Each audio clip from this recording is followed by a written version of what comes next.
It's here. We're here. It's what was that?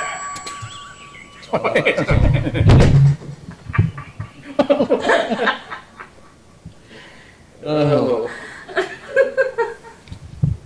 It's here. We're here. The first week of high school football season. Welcome to the Brownwood Lions Coaches Show, everybody. I'm Derek Stuckley, along with Brownwood Lions head football coach, athletic director, Sammy Burnett. How are you this fine Monday, sir? I'm doing well. How are you? I don't know. I'm hearing strange noises and Echoes. all kinds of stuff going on. That's crazy. Okay, so Abilene Wiley Friday night. The preparations are underway. So talk about I guess what's going on this week. And then we'll kind of recap the scrimmage from this past Thursday. Well, we started today, just introducing our game plan to our kids. It's a good game plan. I think it's simple. Where our kids can play fast. We made a couple of adjustments for some things that they do. That'll be easy for our kids to pick up. But started today on, getting our offensive game plan put in, and along with our defensive game plan, and then how we want to defend their special teams and what we want to do to them. So all three phases are in full force and trying to get ready to be efficient and productive on Friday night. So what's the excitement and anticipation level like this week with the first season opener? It's right high. The kids are tired of just scrimmaging and practicing. They're ready to put on those uniforms. They're ready to run out of that tunnel, and they're ready to go perform to the best of their ability. And as a coach, you can't ask any more of them than that. So I'm excited about that. And seeing what kind of product we can put on the field. Well, speaking of scrimmages, had the last one Thursday against Lampasas. Just your overall thoughts on what you saw? I thought we played well defensively, as usual, and what we expect. Our kids know what to do. They got experience there. I had an opportunity to see some more kids. Offensively, I thought we were clicking a little bit better. Are we on all cylinders? No, absolutely not. It's going to take a while to get there. As we stated, we got 10 new faces in 10 faces in 10 new positions on offense. Let's put it that way. But kids are working hard. They're grasping what we're trying to do, and they're doing their best to go out and execute that. And we did that, scoring 3 touchdowns in the scrimmage, which, like I said, it's just practice, but our execution was a lot better. Got to see some guys like Levi Pearson and Case Burnett and some guys like that go out and play to see where we needed to put them, and I thought they did a fine job. So we're ready to go. We got 33 on the roster that are showing up, and we'll go over to Abilene Wiley, and they'll have 73. So we'll be outmanned on the sideline, but you can only put 11 on the field. We're going to try to put 11 out there that'll get after them, and hopefully we can bring home a W. As far as the scrimmage goes, Coach, you mentioned offensively scoring the 3 touchdowns. How important was that to see after kind of struggling against Decatur? It's really important for our kids. They need to have the confidence of knowing that they can go out and put the ball in the end zone when they have the opportunity to do so. We got a ball to Aaron Edmonds, his first touchdown at that level. Did a phenomenal job of setting up the play and then running his route and making a good catch. And then Xavier Zapata, we moved to an X to see if he could play that position. He'd been playing a slot position, so we moved him to a wideout. Caught a screen and made some good moves and got into the end zone. And then I'm trying to remember the third one. Was that a fade to Marcelo Hooker? I can't remember the third one. Or one of the 3. We had Levi scored the one, Aaron scored one, and Zapata scored one. No, Levi scored on a run. Sure did. We got a ball. We caught a ball. Marcelo caught a ball down, and then we got inside the red zone, and Levi put it in. So all in all, I thought it was a good scrimmage.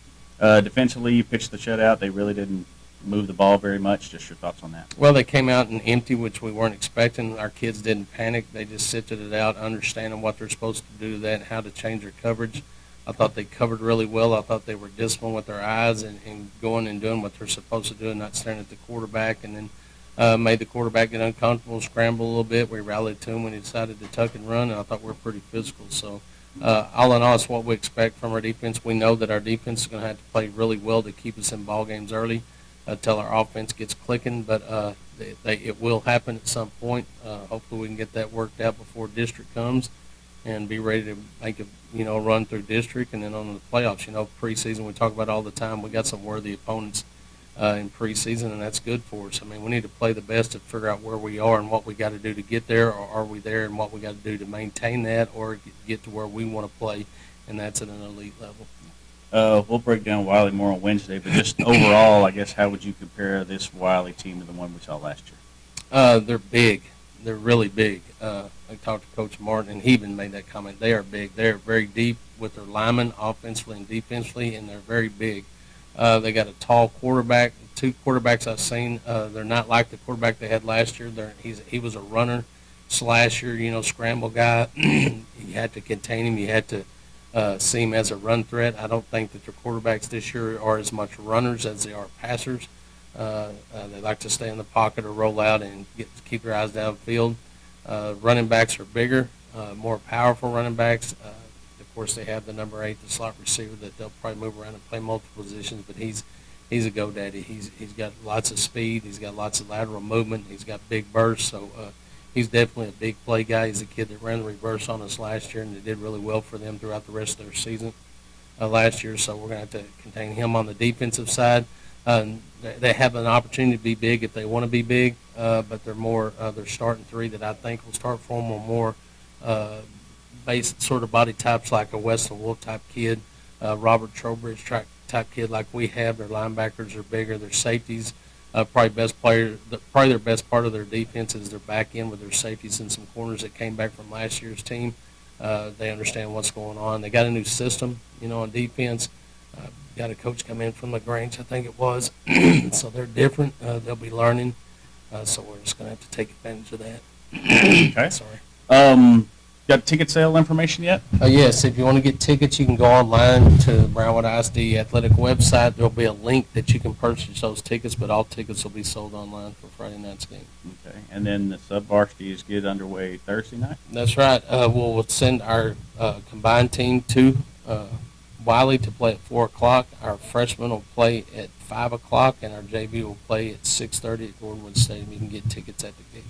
All right. So we'll talk some more football Wednesday. Let's kind of catch up on some of the other sports, and it was a busy weekend of action. Sure it was. Our girls traveled to volleyball to Glen Rose to play in the Glen Rose tournament. They came out, stumped their feet early, stumped their toes early, but they persevered, finished the tournament with 2 big wins that they needed.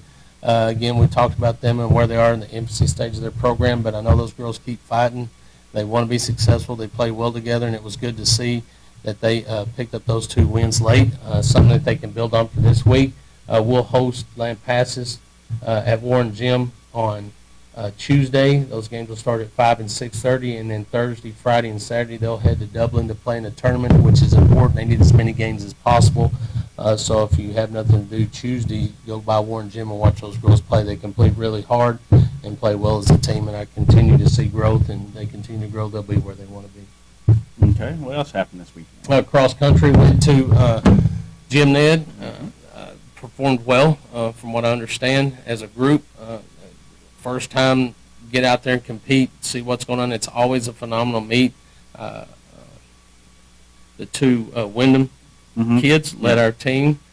Sydney for the girls and Bennett, thank you, Bennett for the boys. So congratulations to those 2, the family members going out there. They're phenomenal cross-country runners and distance runners, and they work really hard, and I'm sure they do a lot of running on their own and push each other. But we knew Bennett was going to be good coming from the junior high. That's sort of his specialty. He's really good at that. He's a very good track kid. And they led our teams, boys and girls. We have good numbers, and really proud of, what they're starting to do. So look for great things of them by the time they get to district as well. Yeah, I think the girls were 5th overall, and the boys were 11th, I think. Yeah, 5th and 11th. Yeah, Sydney was 9th, and Bennett was 13th. Yep. We're pretty good at that. Yeah. What else happened this week? Let's see. Tennis went to Snyder. Dropped their match against Snyder, I think, 17-6, I think it was, something like that. And then turned around and beat Levelland by about the same. So congratulations, Coach Blasik and the tennis group. They're doing well. They'll be at San Angelo Lakeview on Tuesday, starting their match at 4:30. And that's really what we have for the rest of the week. We've got volleyball and tennis on Tuesday. Wednesday's open, of course. Thursday, Friday, and Saturday, volleyball at Dublin. And then, of course, football on Thursday night and Friday night. Okay. That kickoff right now is set for 7 o'clock in Wiley. If that changes due to temperature, I know that some of that's going around. It's totally up to Coach Martin and Abilene Wiley and what they do with that. I have no control. I can only give advice, but there's a chance that game might be moved to 7:30. I'll keep you posted if that happens, but Expect for that thing to kick off at 7. If you're there for that 7 o'clock kickoff and it kicks off at 8:30, 7:30, we'll be okay. Okay, so Friday kickoff is 7. 7 o'clock. Okay. All right. Well, let's kind of shift back and talk a little more about football. Heading into the opener through preseason practices, is the team where you want it to be at this point right now? Never. We're never going to be where we want to be. We're going to be where we are and see if we can grow day by day. But I think we're farther along than we have been in the past. Defensively, I think we're right where we want to be. Take that back. We are where we want to be. We have room to grow, but our kids really understand what we're trying to do. They're excited about themselves and their mentality. That bend but don't break mentality. Go out there and keep people off the scoreboard. We have a good chance to do that. Our special teams, led by Junior Martinez, doing a really good job. He's kicking the ball really well. And then the importance that our kids are placing on the special teams is big. And then, again, our slowest starters, our offense, it doesn't matter if you have returning starters that have experience. The slowest thing to develop every year is the offensive line. They got the most to sift through when it comes to different fronts, the way people are stemming, the way they're stunting, what they have to pick up, the different pass protections, all the different run plays, and their assignments on each run play based on each front and each stunt. And, of course, their pass protections based on if it's a 5-man protection, a 6-man protection, a 7-man protection. Is it sprint out? Is it 3-step drop? Is it quick game? So there's a lot for those guys to pick up and learn. We're blessed to have 5 guys that really work hard together. They want to be successful. They want to be dominant, and they want to go out and prove that we can be as good as anybody, any team we've had around. And I think we can. We got the athletic ability to do so. They have the brain power to do so, and they have the desire to do so. So it's going to take a little time. Hopefully Friday night we'll go out there and control the line of scrimmage, or move the ball on the ground. If we can do that, of course, that opens up our passing game. As you know, I'm a run guy first. I think run sets up the pass. If you just drop back and try to throw the ball, it's sort of like 7-on-7. Everybody knows what you're going to do. They're just dropping and covering. So play action is a good thing for us when you've run the football well enough that play action works. So I think if we can get out there and control the line of scrimmage, run the football, set the tone of the game, I think that'll open up our passing game. Okay. Looks like health-wise through the preseason practices and scrimmages, y'all are doing pretty good. We have Jaden Gordon, who's out with a torn ACL. Bad thing about that, he's probably gone for the year. Yeah. Sort of same thing that happened to Dryden Anderson last year. Kid that was playing a little linebacker for us. Been a great kid. Has been in the program all the way through. He's a senior this year. Gets out and gets sort of tweaks his knee a little bit, and then gets rolled up on in the Decatur scrimmage. So I think we've lost him for the year. Grace Stewartson, who plays nickel for us, is out for probably he thinks it's a couple of weeks, but I bet it's more like 6. He's got a torn hamstring, which is something that you got to take delicately. It's something you can't get back on quick because if you do, you're just going to re-injure that. So he's out right now. We have a couple of bangs and bruises. We have some wrists and some ankles and things like that, but it shouldn't be something that keeps someone out of the game. But as of right now, we have 2 guys that aren't able. They're on the injured reserve, I guess. So, again, right now our roster is set at 33. And we're going to go with those guys and do everything we can to get as many of those 33 on the field as possible. All right. And you kind of talked about that and depth and making sure you get as many guys on the field as possible. Just kind of talk about their development and how that's gone. Well, we have a strong sophomore class, and we pulled several kids up from the sophomores. We'll start 1, 2, 3, 5 sophomores on the varsity. 1 being at running back, 1 at right guard, and 3 at receiver spots, all capable of playing that. I have high expectations for them, but it's a process for them as well, just like anything. When we started, Jason Jackson and Conlon and all those guys that wound up being great seniors as sophomores, they had to go, feel their way through it and realize they can play at that level. And Friday night is different. It doesn't matter until you've run out of that tunnel and experience the emotions that come with that. And then stand on the sideline or in a game in a Friday night atmosphere, it's different. We call it during the headlight look, where sometimes they get amazed and glazed over a little bit. But I think if we can get them touches early, get them into the game, they'll settle in and just realize it's just another football game. It just happens to be played on a different night in a bigger setting, in a bigger venue. So I think they'll be fine. We got great senior leadership with our offensive line, so that they're going to help out. We got a quarterback that understand it and has been through it, that can help them through it. The game will slow down for them eventually. And then, like I said, on the defensive side, we just got to play fast and play physical and keep us in the game. I mean, if we can stay in the game and don't let people put numerous amount of points on the board, we have a chance to go and win those games. But we're going to make mistakes. They're young. It's going to happen. They're kids. We just got to bear with it, push through it, and hopefully minimize the mistakes we can, and hopefully we can be successful. A good example of that was last year. We played a really good Wiley team, spotted them 17 points with a bad snap on a safety, had a screen pass called that was wide open when they stunted. We just didn't execute the play right. They turned that into a touchdown, and I let them run a reverse back on us. So we feel like we spotted them 17 points, got beat by 6, had the ball first and goal from the 4, and fumbled the ball on first down and didn't, and lost the game. And nothing against Wiley. They played a great football game and did everything they had to get the win. We just felt like I had a bad taste in my mouth on the fact that we felt like we gave them some points that we could have made them earn but didn't do. But yet again, we got to win the special teams games. We can't have bad snaps. We got to have field position changes. Got a good job have to do a good job reversing the field when we kick. We have an opportunity to put points on the board, whether it be a touchdown, a field goal, or extra point. We got to make sure we execute and do that, and set up some returns. If we can't get some short field positions just by returns, we have the ability to be explosive on our special teams, and we expect to do so.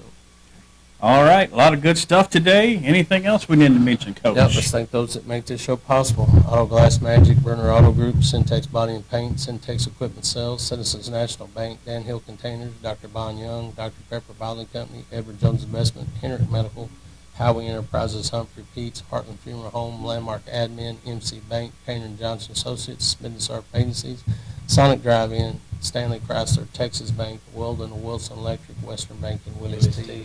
All right, we'll be back Wednesday to talk a little bit more about Abilene Wiley here on the Brownwood Lions Coach Show on KOC, KOC.com, the KOC app, and the KOC Facebook pages. Have a great day, Brownwood.